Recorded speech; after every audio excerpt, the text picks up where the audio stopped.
Welcome to yet another edition of the Stats and Stacks podcast. For today, we're going over UFC Vegas 63, Kattar versus Allen. First things first, make sure you give this video a like, hit that subscribe button, give a follow over on Twitter, Instagram, over on TikTok, wherever there's social media, there is Stats and Stacks. Last week, weird fight. We got screwed over with the Peter Yan fight like everyone else, but it is what it is. All in all, here's the deal. We got not the greatest fight card offering, but that's what betting is for. It makes every fight exciting. But listen, I got some allergies shit going on, some a cold going on, some weird infection in the eye, but we also have fights going on, and there's no way we're missing out on a pod. We missed the last few weeks, so we're going to soldier through this week. It's not going to take long. There's only 11 fights on this card, so it is what it is. It's free, so beggars can't be choosers. And honestly, there are some fun spots on here along the way. So again, first things first, we'll start with the very first fight of the night. We have Joshua Weems stepping in on short notice against Christian Rodriguez. A lot of replacement fighters this week. Christian Rodriguez is a minus 365 favorite. You can have Joshua Weems at plus 300. Joshua Weems, if he looks familiar to you, he is someone we saw in the Contender Series. He has pretty decent grappling. His wrestling's all right. His striking leaves a little to be desired, but it's there to an extent. He's definitely more of a grappler. When you look at his record itself, first and foremost, the thing that sticks out the most is Fury FC. His last fight was against Mo Miller in the Fury FC scene, and I love that regional scene. That's where we saw Pat Sabatini come from, where we saw Sean Brady come from. The Dawkins brothers, a lot of these guys over at Fury FC are doing big things now. And Mo Miller is not a bad fighter. We also saw him win on the Contender Series. So yeah, the thing with Joshua is he got knocked out on the Contender Series fight, went back to the regional scenes, and here he comes back. His only other loss was by knockout as well. So he might be a tad bit chinny. I'll be honest, they just added this fight. I only did so much fight tape on Joshua Weems, and a lot of it is contingent on memory. On the flip side, I did do some fight tape for his opponent, Christian Rodriguez, who gave me a scare in his last fight. I had JSP as a lock for that night. And let me tell you, JSP he was put in some really tricky situations by this kid. He's only 24 years old, so he's getting better and better each time. Again, he only has one career professional loss, and that was a short notice. He took that fight on like 1 week notice against JSP, which is not an easy feat. He's pretty good striking. He's predominantly a striker, but he showed his ground game, man. He has a pretty decent sneaky ground game going on. He's a pretty well-rounded fighter. Someone that I am keeping an eye out on. I don't like Rufus Sport that much anymore, but at the end of the day, I think this kid has all the talent in the world. And I think he's going to be something special later on. And that's why he's a minus 365 favorite. So the pick is going to be Christian Rodriguez. The bet is going to be Christian Rodriguez. Then the next fight of the night, we have Cody Durden at plus 160 going up against Carlos Mota, who also took the fight on short notice. And he's the minus 185 favorite. Over under not set yet that I've seen. Here's the deal with Cody Durden. I don't know what to think of him. I think he's okay. I know I've bet on him a few times. I don't think he's good, but I don't think he's bad. He definitely looks better at flyweight opposed to when we saw him at 135 against Chris Gutierrez. I didn't like that as much. At 125, his last one was against JP Bays. And he went out there and he knocked him out and did what he was supposed to do. His fight before that, he lost to Muhammad Makayev, which, I mean, that kid is an animal. And the fight before that, he beat Arichi Lang, which isn't a bad win. Arichi Lang's not bad. Then he got tapped out by Jimmy Flick with a flying triangle. That was something to see. So he's one of these win one, lose one, win one, lose one guys. He's not terrible. He basically wins the ones he's supposed to, and then he loses the ones he's supposed to lose. So I don't really know what to think of him. He's predominantly a grappler. Even though his last one was by knockout, he's not that good of a striker. He's a pretty decent wrestler. And his ground game's pretty tight. He's pretty good on the ground there. He does slow down a little bit. His cardio could improve, and he is pretty hittable on the feet. So that's another thing. I'm not the greatest on the feet here. On the flip side, Mota is pretty good on the feet. If you recognize that name, he's the little brother of the other Nicholas Mota.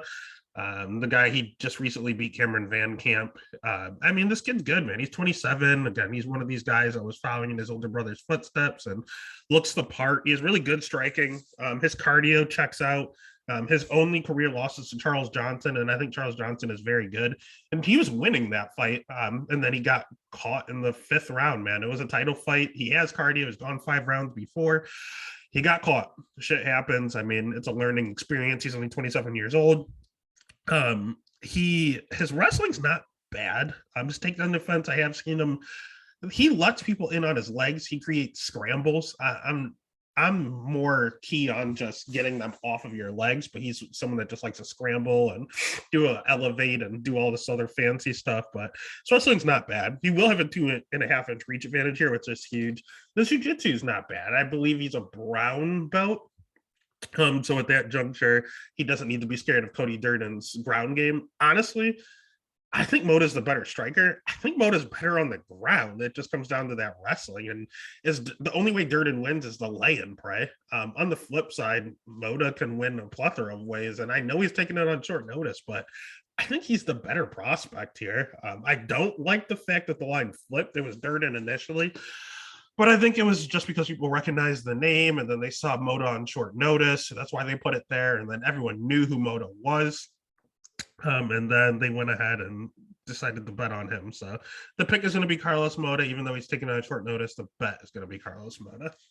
Then the next fight of the night is a weird one, man. We have Steve Garcia as a plus 205 underdog going up against the man, the myth, the legend, Ben Askren's son, Chase Hooper. Over under set at 2.5. Over 2.5 is plus 115. Under 2.5 at minus 145. People expect violence, and honestly, it's mostly because of Steve Garcia to an extent. Steve Garcia he's another one where I don't know if he's good. I don't know if he's bad. I don't know what to think of him. He's kind of one of the last guys still surviving over at Jackson Wink. All in all, his volume's pretty good. He has 100% takedown defense, which is going to be big here. His striking's pretty good, man. It's not that bad. It's just he's a former 135-pound fighter. He fights at 145. He fights at 155. He just couldn't continually make 135. This one's at 145. His last fight was at 155. So we'll see if him coming down helps. But he got absolutely starched in his last fight against Mahashate. So I don't know, man. That 100% takedown defense looms large, but he does seem like he slows down a little bit. And again, he had a ton of bad weight cuts at 135. So I don't know if it was the bad weight cuts causing him to slow down or just his cardio, but we are going to find out with Chase Hooper, who looked like a man possessed his last fight out. His last fight, man, he impressed me a ton. Again, he's one of these really, really young kids. He's been in the UFC for like 4 years and he's only 23 years old. That last one against Philippe Colares, he just broke him, man. He has really, really good jiu-jitsu. His wrestling is ass. He cannot wrestle to save his life. So he said, screw it. He packed up his bags and started training with Stephen Wonderboy Thompson and decided he's going to improve his striking. He decided he's going to be a Charles Oliveira type to where when you're on the feet, he'll be fine. And if you decide to take him down, that's one way to get it down since he can't wrestle. So that's been his game plan. It looked to work his last fight out, but that was just one fight. Is it going to happen again? I don't know. He has a 2-inch reach advantage here. He has the cardio advantage. He's durable as all hell. He's never been knocked out, and he gets hit a shit ton. Kid's good, man. He's improving. He's one of these guys that you need to push him along very, very, very slowly. But luckily you can, because he's only 23 years old. He can take his sweet ass time, and Steve Garcia has a perfect fight for him. So the pick is going to be Chase Hooper. The bet is going to end up being Chase Hooper. I mean, minus 245 isn't that bad. Then next fight of the night, we have the Iron Turtle, Jung Young Park at minus 240, going up against Ugly Man Joseph Holmes at plus 200. Over under set at 2.5. Over 2.5 minus 150. Under 2.5 plus 120. I'm not calling this dude ugly. That is legitimately his nickname. Ugly Man Joseph Holmes. I think he's one of the most overrated prospects in the UFC. I don't know why people are on him so much. His ground game's pretty decent, but a lot of times people like him just because of him training with James Krause. And Glory MMA is all fine and dandy, but they're not as good as people chalk them up to be. Again, his ground game is the best part of his game. His striking is not terrible. He's very, very long and he uses it well, but not a ton of power, nothing to be scared of on the feet, not overly technical in all honesty. I mean, when you look at his record, all of his wins are by submission and decision. So he has no power on the feet, basically. And his ground game's okay, but he can't really wrestle. So I don't know, man. I don't think he's that good. On the flip side, Park, I think he's okay, but I think he's more of like a gatekeeper. He has pretty high volume, pretty decent striking, in all honesty. His jiu-jitsu is a little questionable, so that's going to be interesting. This seems to be a striker versus grappler matchup.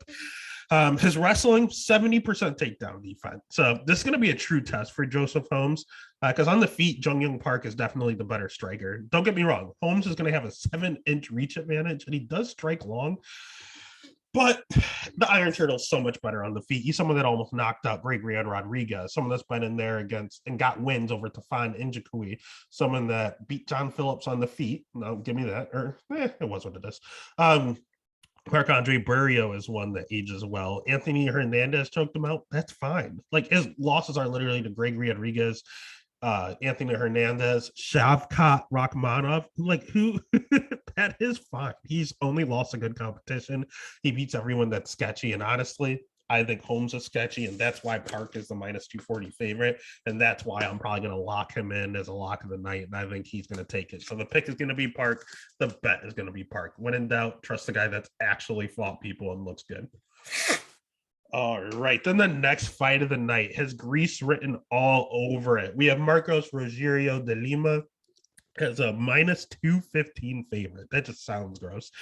Going up against Andrei Arlovsky at plus 185. Over under set at 2.5. Over 2.5 minus 155. Under 2.5 plus 125. I don't know what to do with this fight, man. Marcos Rogerio de Lima so bad. He's a former 205 pounder. He has a shit ton of power. His striking, not terrible. It's pretty good. The problem is he's 37 years old. Is not a true heavyweight, just decided he's done cutting weight. Is a supposed black belt, but got choked out by Alexander Romanov with like a shoulder. He gasses, has no cardio whatsoever. And his wrestling isn't good.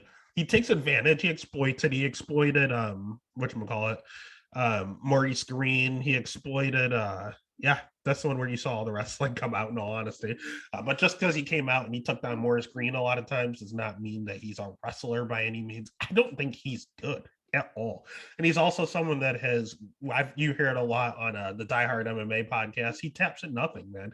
If you slap on a submission, he taps right away. He does not play around. So I don't know, man. I think he's overrated. I don't think he's good at all. I think he's old and he only has a puncher's chance. The issue is he's fighting, the 37-year-old is fighting a 43-year-old in Andrei Arlovsky, who just keeps getting these weird decisions, man. I mean, he has good striking. Again, he's 43 years old. He's going to have a 2-inch reach advantage here, which I like. His cardio, it's not good, but it's not bad. It's there. And at one point in his career, it was chinny. And then all of a sudden, I don't know what drugs he got on. He's no longer been chinny. Because there was a point like 10 years ago where he said he was shot. Look at this. Stipe, knockout. Alistair, knockout. Josh Barnett, finished. Francis Ngannou, knockout. They're all power punchers, but they're all putting the lights out. And it didn't look good. Even further on here in 2011, knockout. He just kept getting knocked out pretty easily. And then he hit some weird fountain of youth that he found, and he came back, and he has been fine ever since. Tuivasa couldn't put him out. Shamil couldn't. Walt Harris couldn't. Augusta Sakai couldn't put him out. These are heavy hitters. Jairzinho did, which he hits hard, but outside of that, Fleetland couldn't. Tanner Boser couldn't. And here's the thing: this is where the weird streak happened. Tanner Boser won that fight, but they gave it to Andre because he's a legend.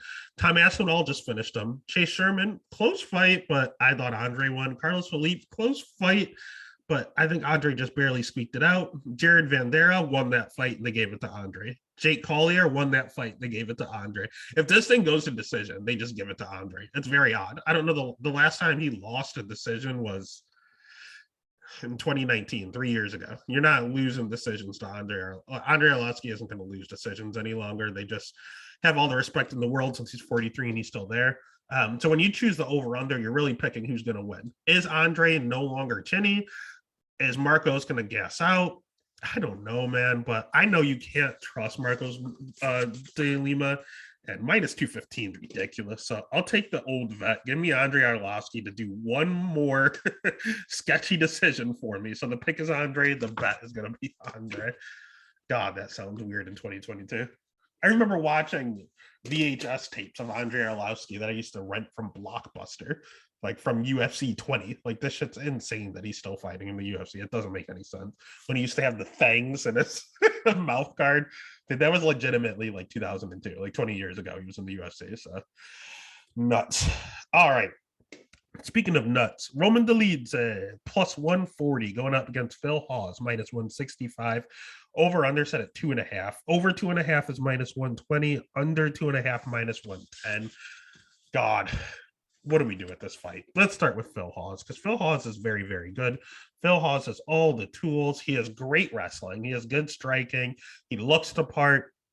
He has a ton of power. 100% takedown defense. The blonde hair. But he's missing. He has a good camp. He trains at Sanford. He has an inch and a half reach advantage here. He has everything you want. He's just missing two things. If he had these two things, Phil Hawes could be champ. Phil Hawes is missing a chin, and he's missing cardio. Those are the two most important things in MMA. So this guy is 12-3. If he had those things, he'd be undefeated, man. This dude got knocked out by Chris Curtis. This dude got knocked out by Julian Marquez. This dude got choked out by Luis Taylor.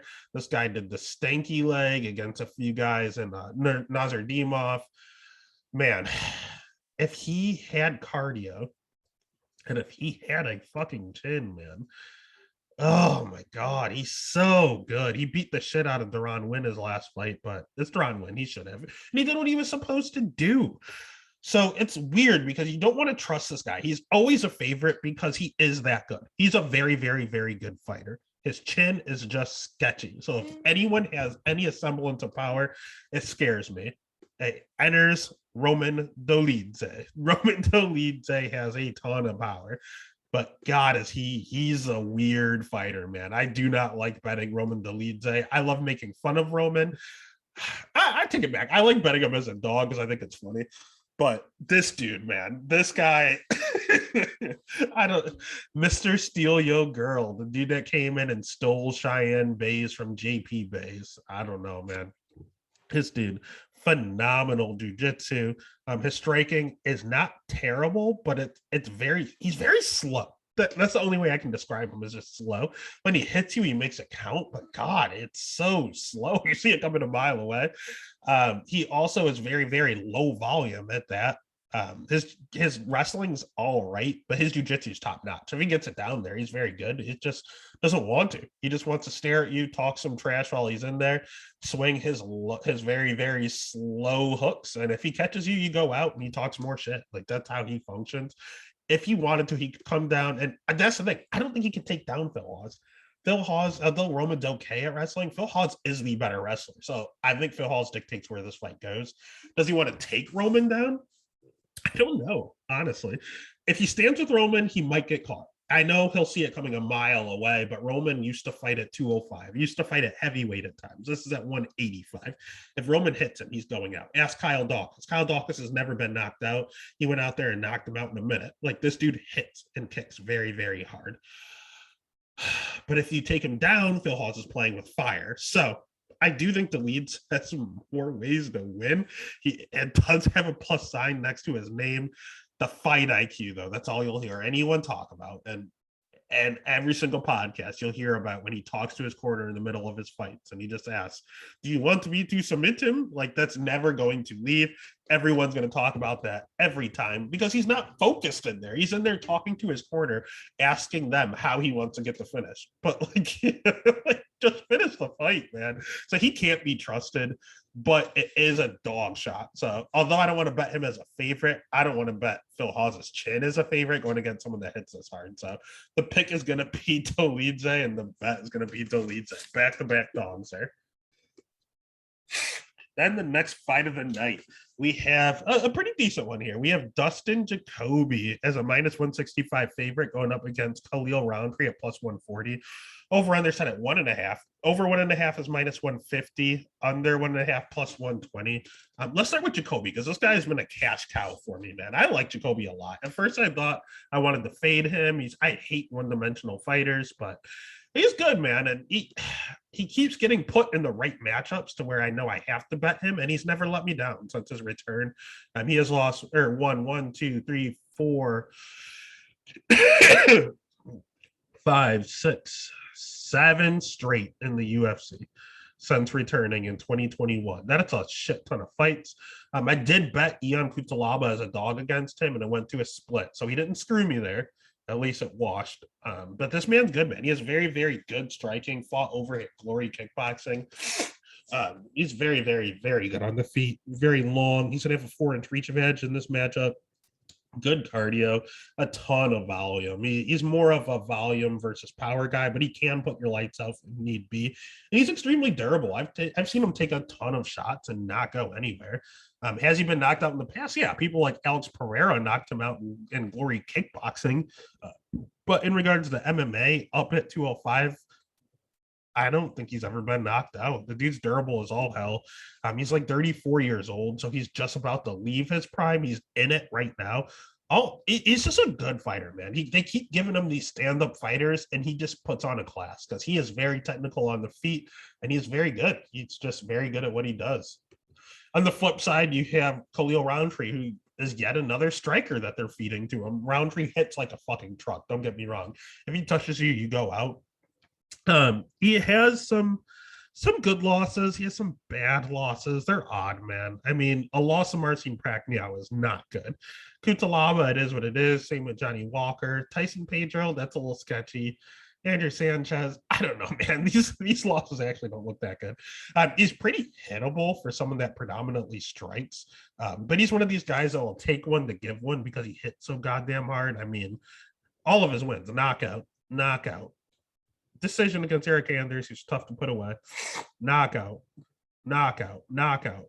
Like he's either getting finished or he's finishing you most of the time.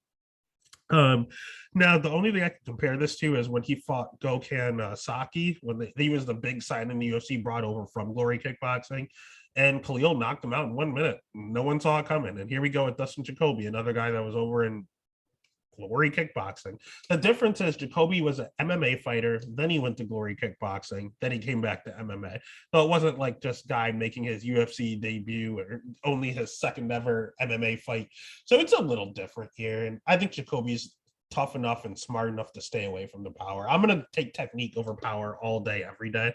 And Khalil he's publicly gone on record talking about like suicide, and good for him for getting over some of his mental issues. But he is someone that shows up some days, and other days he just doesn't want to be there. And he tells you that. So I can't put money on that. Again, all the power in the world to him for vocally speaking up. I'm proud of the guy, but I'm not going to bet him here. The pick is going to be Dustin Jacoby. The bet is going to be Dustin Jacoby. I'm going to take the technique. Then the next fight of the night is one I'm looking forward to the most, in all honesty, as weird as it sounds. It's going to be Tresean Gore at plus 145. Finally a dog going up against Josh Fremd at minus 170. Over under set at 2.5. Over 2.5 minus 105. Sorry, over 2.5 minus 105. Under 2.5 minus 125. That number is growing because this fight shouldn't last long. Tresean Gore has, again, all the tools in the world. The problem is he's 3-2 because he's just green. He's got thrown to the fire way too soon. His striking's pretty good, just a little low volume. He has a shit ton of power. If he hits you, you go out. He throws these really hard calf kicks and low leg kicks.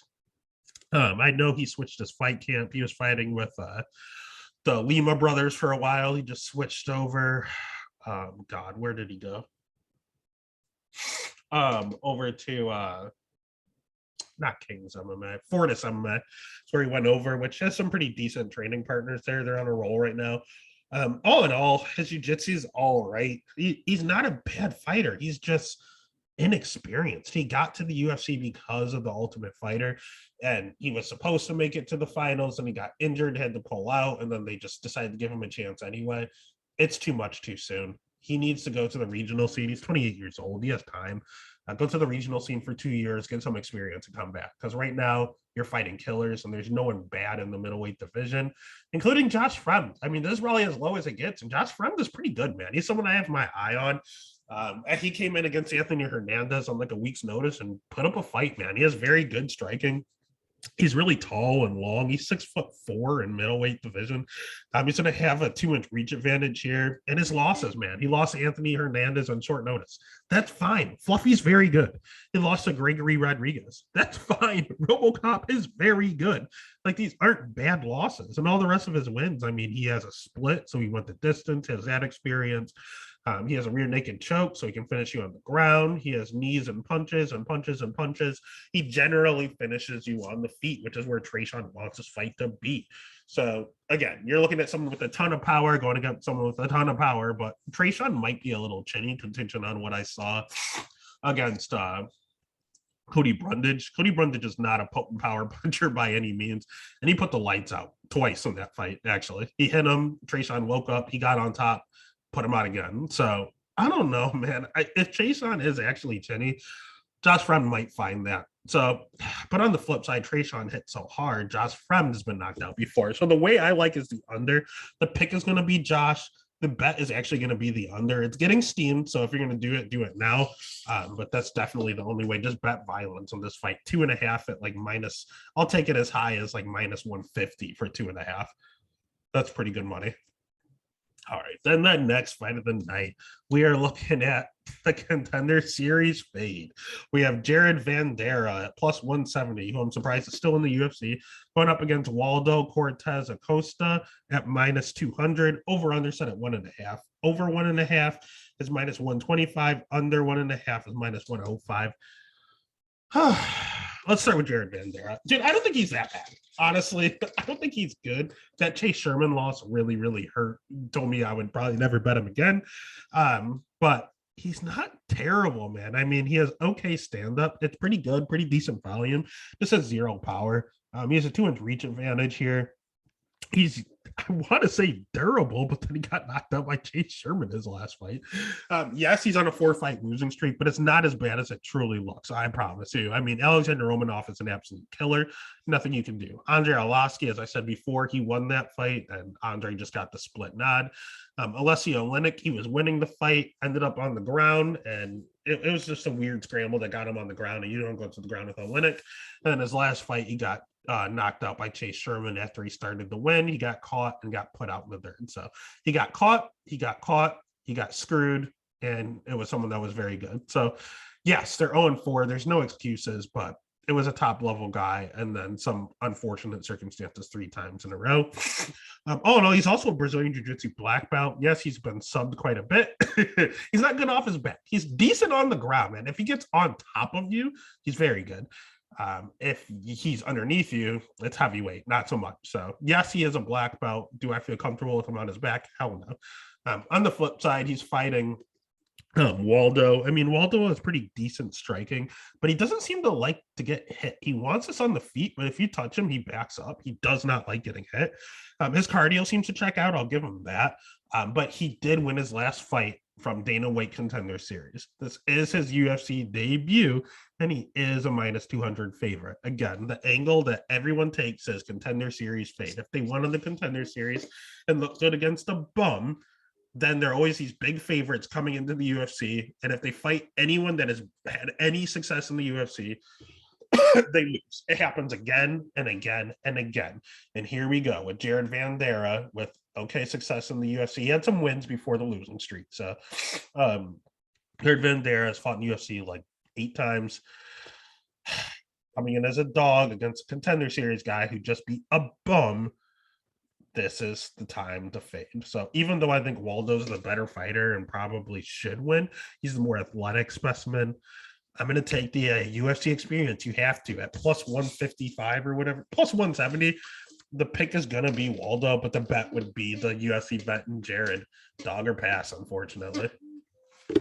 Then that takes us to the co-main event of the evening. Again, it's only 11 fights this week.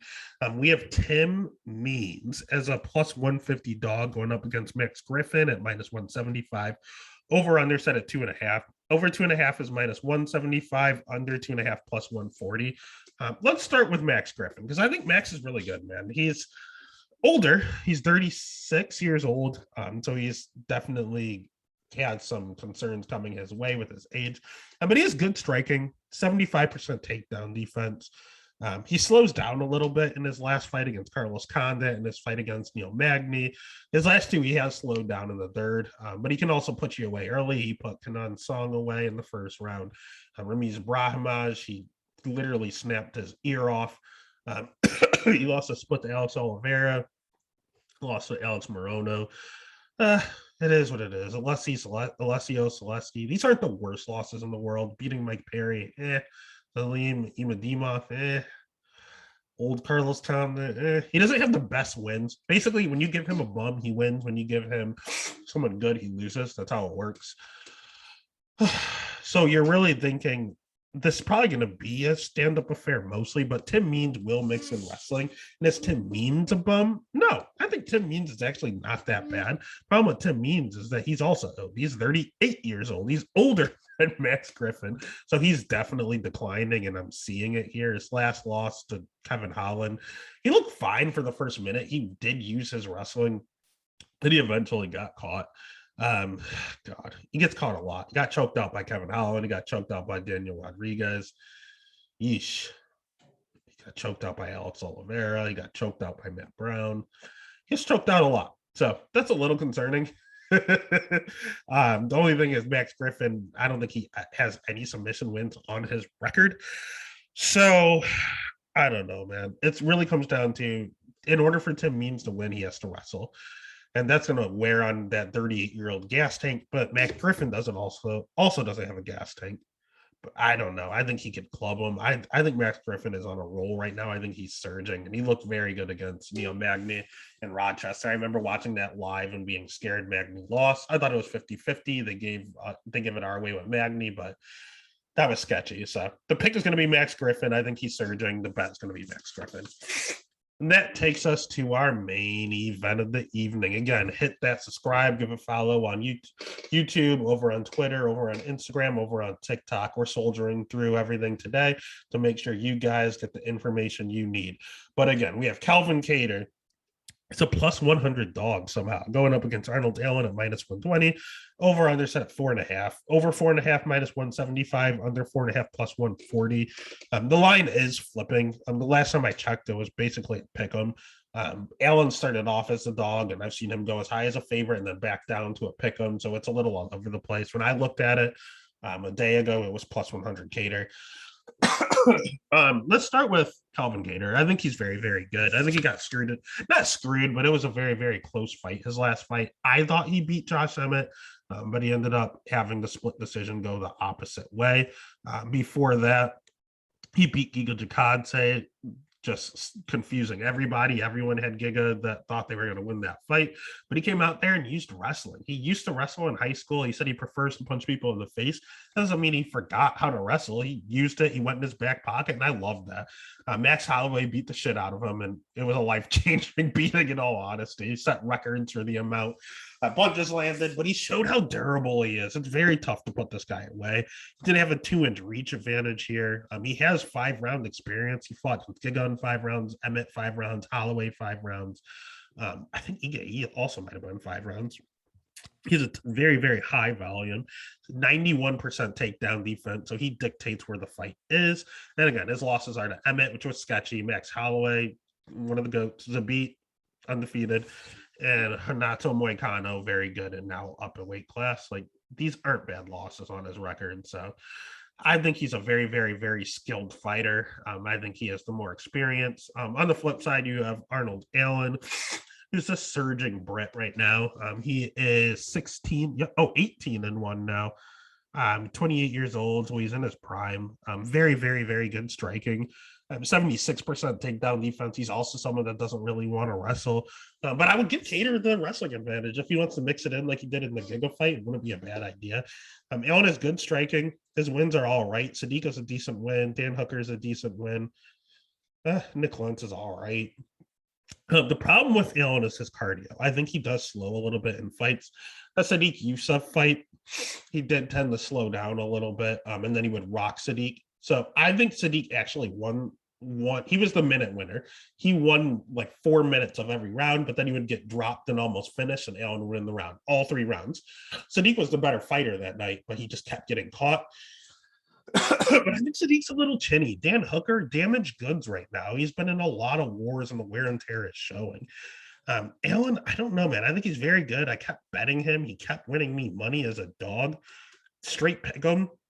I'm going to have to take the experience. I think Kattar just, if anything, it's 50-50 on the feet. Kattar can mix in the wrestling. There will be no ground game from either person. And Kattar has the experience and the cardio.